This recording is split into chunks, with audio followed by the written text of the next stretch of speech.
आज आदिवासी भाई भौणी मानकर गोटे सबुठ बड़ पर्व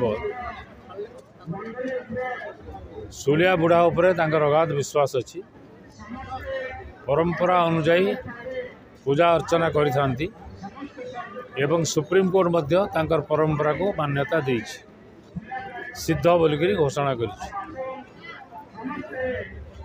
तो सेठी आज जनसाधारण सागर सामिल होगापाई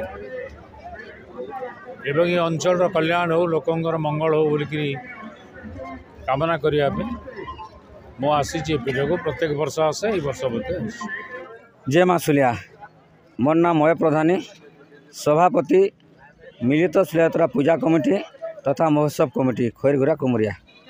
इटा केन आह्वान काल चली आदिवासी कौन संस्कृति परंपरा जिनका नियारा परंपरा से परंपरा आकार रीतिनीति आकार पूजा चली माँ पूजा सकाल सकाल आम पूजा आरंभ हो गलान संपूर्ण आदिवासी रीतिनीति पूजा चली। आज्ञा आमर प्रत्येक बरस पुष मास शुक्ल पक्ष पहला मंगलवार आमर सुलिया यात्रा तिथि अच्छे। ठीक इ वर्ष आम जानुआरी आज 16 तारीख दिन पड़ी आज से आदिवासी रीतिनीति पूजा चली। लोकंर विश्वास रोचे लोकंर आस्थार विश्वास रही जिते बेले माँ सुलिया के मनोकामना करेंगे विपद रे थे डाकबे माँ से विपद उद्धार करुचन से लगे विश्वास लोक मैंने पीठ के औन भोग नहीं कर इटा सुलिया गोटे एंता देवी जे पीठ के आसिक मनोकामना करा नहीं पारे असुविधा समय जेन ठान भी थे दूर दूरांत थे भी माँ मनोकामना पूरण करसन।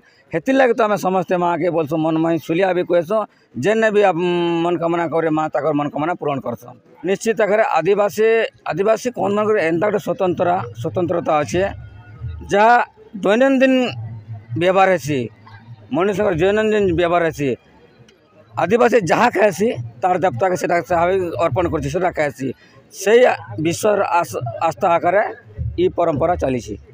सुलिया पीठ आमर बहुत पुरातन परंपरा एटा एते दिन है इन चली आसे गोटे लोकंर विश्वास अच्छे जे इन जहाँ मनस्कामना थी से पूरण हेसी बोलिक लोकंर जेन विश्वास से तार उपरे एटा आधारित।